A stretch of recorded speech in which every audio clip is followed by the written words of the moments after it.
మజ్జిగను బాగా కలుపుకోవాలి, గడ్డలు లేకుండా కలుపుకోవాలి. కొన్ని వాటర్ వేసుకొని స్పూను సాల్ట్ వేసుకొని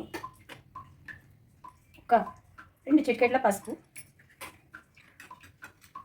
1 స్పూన్ పుట్నాల పొడి, స్మాల్ స్పూన్ సొంటి పొడి వేయాలి. ఇప్పుడు పోపు చేసుకుందాం. అన్నీ వేసి ఇలా కలుపుకోవాలి. స్టవ్ పైన పాత్ర పెట్టుకొని పాత్ర కొద్దిగా వేడెక్కి 2 స్పూన్స్ ఆయిల్ వేయాలి. ఆయిల్ వేడెక్కిన తర్వాత 1 స్పూన్ ఆవాలు, 1 స్పూన్ జీలకర్ర, ఎండుమిర్చి, 1/2 స్పూన్ మినపప్పు వేసి ఇలా ఒకసారి కలపాలి.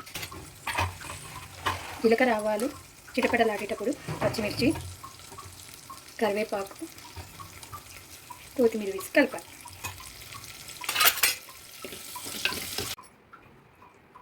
మజ్జిగ పోపు అన్నీ ఇలా మిక్స్ చేసుకుందాం.